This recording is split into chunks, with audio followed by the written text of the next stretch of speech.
Welcome to HTV life. இன்னைக்கு வீடியோவில் என்ன பார்க்க போகிறோன்னா, வாழ்க்கையில் எந்த ஒரு பேக்ரவுண்டுமே இல்லாமல் பிலோ மிடில் கிளாஸ் ஃபேமிலியிலேருந்து வந்து பல கஷ்டங்களை தாண்டி இன்னைக்கு மிகப்பெரிய ஸ்டாராக இருக்கக்கூடிய, அதாவது யாருன்னா மக்களால் அவர் மக்களோட செல்வம்னு அழைக்கப்படுறாரு. மக்களின் செல்வன் மட்டும் அழைக்கப்படாமல் மக்களின் மகன் என்றும் அழைக்கப்படுறாரு. உங்களுக்கு இப்பவே புரிஞ்சிருக்கும்னு நினைக்கிறேன். அதாவது விஜய் சேதுபதி அவர்களோட வாழ்க்கை வரலாறு தான் பார்க்க போறோம். வீடியோக்குள்ள போறதுக்கு முன்னாடி உங்களுக்கு விஜய் சேதுபதி அவர்களோட மூவி என்ன பிடிக்கும்ன்றதை என்னோட கமெண்ட்ல சொல்லிருங்க. அது மட்டும் இல்லாம என்னோட சேனலை ஃபர்ஸ்ட் டைம் விசிட் பண்றீங்கன்னா மறக்காம ஒரு லைக் போட்டு சப்ஸ்கிரைப் பண்ணிக்கோங்க. வாங்க வீடியோக்குள்ள போலாம். விஜய் சேதுபதி அவர்களோட முழு பெயர் என்னன்னா விஜய குருநாத சேதுபதி. இந்த பெயர் ஒரு ராஜாவோட பேரு. இவர் ஒரு ராஜா மாதிரி வாழணுங்கிற காரணத்துக்காக அவருடைய பெற்றோரும் இந்த பெயரை சூட்டினதா சொல்லப்படுது. அதை தொடர்ந்து அவருடைய வெற்றியை தொடரும் விதமா இப்போ விஜய் சேதுபதி, அதாவது விஜய குருநாத சேதுபதியா தான் வாழ்ந்துகிட்டு இருக்காரு. விஜய் சேதுபதி அவர்கள் 1978 வருஷம் ஜனவரி மாதம் 16ஆம் தேதி பிறந்திருக்காரு. அவர் பிறந்த ஊர் எதுனா தமிழ்நாட்டில் உள்ள ராஜபாளையம். விஜய் சேதுபதி அவர்களுடைய தாயார் பெயர் சரஸ்வதி, அவருடைய தந்தையார் பெயர் காளிமுத்து. இவர் ஒரு கன்ஸ்ட்ரக்ஷன் இன்ஜினியரா இருந்திருக்காரு. விஜய் சேதுபதி அவர்களுக்கு கூட பிறந்தவங்க 3 பேரு. ஒரு அண்ணன், ஒரு தம்பி, ஒரு தங்கச்சி. விஜய் சேதுபதி அவர்கள் தன்னோட பிறந்த இடமான விருதுநகர் மாவட்டத்தில் உள்ள ராஜபாளையத்திலேயே தன்னோட 6ஆம் வகுப்பு வரைக்குமே கழிச்சிருக்காரு. அதை தொடர்ந்து தன்னோட ஃபேமிலி சிச்சுவேஷனுக்காக சென்னைக்கு கொடிமாறி போயிருக்காங்க. மீதி உள்ள பள்ளி படிப்பை சென்னையில் உள்ள கோடம்பாக்கத்தில் எம்ஜிஆர் ஹையர் செகண்டரி ஸ்கூலில் படிச்சிருக்காரு. அதை தொடர்ந்து விஜய் சேதுபதி அவர்கள் தன்னோட காலேஜ் லைஃபாக தன்ராஜ் பெய்ட் ஜெயின் காலேஜில் தன்னோட பிகாம் டிகிரியை கம்ப்ளீட் பண்ணியிருக்காரு. படிச்சுட்டு இருக்கும் பொழுதே விஜய் சேதுபதி அவர்கள் பல பார்ட் டைம் ஜாப்ஸும் பண்ணியிருக்காரு. இன்க்ளூடிங்காக சொல்லணும்னா சேல்ஸ்மேன், கேஷியர், ஃபோன் பூத் ஆப்ரேட்டராகவும் இருந்திருக்காரு. தன்னோட காலேஜ் டிகிரியை பிகாமை கம்ப்ளீட் பண்ணதுக்கப்புறம் தன்னோட டிகிரியையும் முடிக்கிறாரு. முடிச்சதுக்கப்புறம் தன்னோட படிப்புக்கு ஏற்ற மாதிரி அக்கௌண்டன்ட் அசிஸ்டண்ட்டாக ஒரு ஹோல்சேல் சிமெண்ட் கம்பெனியில் வேலை பார்க்குறாரு. அதை தொடர்ந்து ஃபினான்ஷியல் ஸ்ட்ரகிள்னால சேம் கம்பெனி துபாயிலையும் லொக்கேட் ஆகிட்டு இருந்திருக்கு. ஸோ அங்கே கொஞ்ச நாள் ஒர்க் பண்ணிட்டு இருக்காரு. அதற்கு காரணம் என்னன்னா, இங்கே உள்ள சம்பளத்தை விட அங்கே 4 மடங்கு அதிகமான சம்பளம். அதை தொடர்ந்து துபாயிலையும் போய் ஒர்க் பண்ணிட்டு இருக்காரு. ஒர்க் பண்ணிட்டு இருக்கும் பொழுதே ஆன்லைன் யூஸ் பண்ணும் பொழுது ஒரு பொண்ணுகிட்ட பேசுறதுக்கு சான்ஸும் கிடைக்குது. அந்த பேச்சு காதலாக மாற அவங்களுக்காகவே துபாயில இருந்து சென்னைக்கும் வராரு. சென்னைக்கு வந்து விஜய் சேதுபதி அவர்கள் அவங்கள மீட் பண்ணவும் செய்யறாரு, மேரேஜும் பண்ணிக்கிறாரு. அவங்க தான் ஜெசி விஜய் சேதுபதி.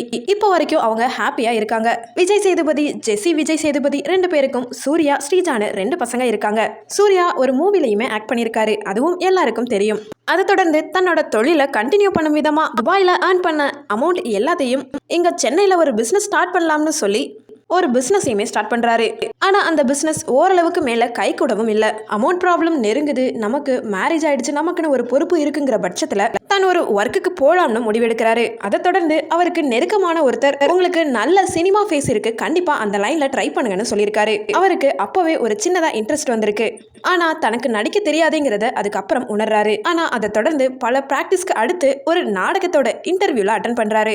அதுக்கு முன்னாடி நிறைய மூவிஸ்ல ஹீரோவுக்கு பக்கத்துல துணை நடிகரா, ஃப்ரெண்டா, இந்த மாதிரி பல கேரக்டர்ஸ்க்கு நடிச்சிருக்காரு. ஆனா அவ எல்லாமே செட் ஆகலைங்கிற பட்சத்துல டிவி சீரியலான பெண் சீரியல்ல பார்ட்டிசிபேட் பண்றாரு. அதுல லீடிங் ரோலுமே கிடைக்குது. இந்த சீரியல்லையே பல பேருக்கு தெரியும் நடிகரா மாறிடுறாரு. அதை தொடர்ந்து சீரியலோட மட்டும் விடாம பல ஷார்ட் பிலிம்ஸ்லயுமே நடிக்கிறாரு. இவ்வளவு ஷார்ட் பிலிம்ஸையும் தாண்டி இவர் எடுத்த ஒரு ஷார்ட் பிலிம் படத்தோட டைரக்டரான சுசீந்திரன் அவர்கள் அப்போ வெண்ணிலா கபடி குழு படம் எடுத்து பயங்கர ஹிட்ல இருந்தாரு. அவருக்கு 2வது படமாக விஜய் சேதுபதி அவர்களை எடுத்து தென்மேற்கு பருவக்காற்றுங்கிற படத்தையும் ரெடி பண்றாரு. இந்த படம் கமர்ஷியல் அளவு வெற்றி இல்லைனாலும் மக்கள் கிட்ட பல அளவு பேசப்பட்டுச்சு. அதை தொடர்ந்து 2010 வருஷத்துல ரிலீஸ் ஆன படத்திலேயே 3 தேசிய விருதையும் வாங்கி கொடுத்துச்சு. 2010, 2011 தாண்டி 2012 வருடம் அவருக்கு மிகப்பெரிய திருப்பு முனைனே சொல்லலாம். ஏன்னா அவருக்கு இந்த வருஷத்திலேயே 3 படங்கள் ரிலீஸ் ஆகி 3மே வணிக ரீதியா மிகப்பெரிய வெற்றி கொடுத்துச்சுன்னு தான் சொல்லணும். அதுலயும் ரம்யா நம்பீசன் கூட நடிச்ச படமான பீட்சா, காயத்ரி சங்கர் அவர்களோட நடிச்ச படமான நடுவுல கொஞ்சம் பக்கத்தை காணும், இந்த படம் 2ம் மிகப்பெரிய பாராட்டையுமே பெற்றது. அதை தொடர்ந்து 2013 ரிலீஸ் ஆன கிரைம் காமெடி மூவியான சூதுக்கவும் இந்த படம் தமிழ்நாட்டில் மிகப்பெரிய அளவுல வெற்றியை கொடுத்துச்சுன்னு தான் சொல்லணும். இந்த மூவியை தொடர்ந்து இந்தியன் எக்ஸ்பிரஸ் மேகசின்ல அவருடைய கேரக்டரை பத்தி மிகப்பெரிய அளவுல பேசப்பட்டுச்சு. அதை தொடர்ந்து மக்கள் கிட்ட எல்லார்கிட்டையும் ரொம்பவும் பிடிச்ச மாதிரி மாறிட்டாரு. ஒவ்வொரு ஷோலையும் சரி அவருடைய ரசிகர்கள்ங்கிறது கூடிக்கிட்டே தான் போறாங்க. இவ்வளவு நாள் தன்னோட நடிப்பு மட்டும் விடாம அதை தொடர்ந்து ப்ரொடியூஸும் பண்ணியிருக்காரு. அதை தொடர்ந்து ஆரஞ்சு மிட்டாய்ங்கிற படத்துல நடிச்சு தன்னோட திரைப்படத்தோட வெற்றியையுமே கொடுத்திருக்காரு. அடுத்ததாக எல்லாருக்கும் பிடிச்ச படம்னு சொல்லலாம். விஜய் சேதுபதி அவர்களோட லிஸ்ட்லயே எல்லாருக்கும் பிடிச்ச படத்துல இதுவும் ஒன்னாகவும் சொல்லலாம். என்ன படம்னா காதலும் கடந்து போகும். இந்த படம் கொரியன் மூவி, ப்ராப்பர் பர்மிஷனோட தமிழ்ல ரீமேக் பண்ணியிருக்காங்க. இந்த படம் இன்னைக்கு வரைக்குமே ஒரு நல்ல விமர்சனத்தை தான் கொடுத்துக்கிட்டு இருக்கு. அதை தொடர்ந்து ஆண்டவன் கட்டளை, விக்ரம் வேதா, இந்த படம் ஹீரோவுக்கும் சரி வில்லனுக்கும் சரி மிகப்பெரிய பெயரை பெற்று தந்ததுன்னு தான் சொல்லணும்.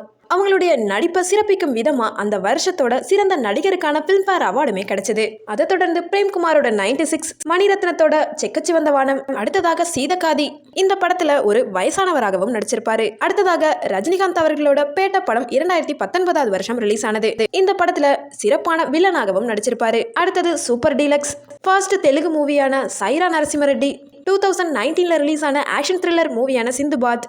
அதை தொடர்ந்து மாஸ்டர் படத்திலேயே அவருடைய வில்லன் கேரக்டருங்கிறது ரொம்பவும் நேச்சுரலாகவே நடிச்சிருப்பாரு.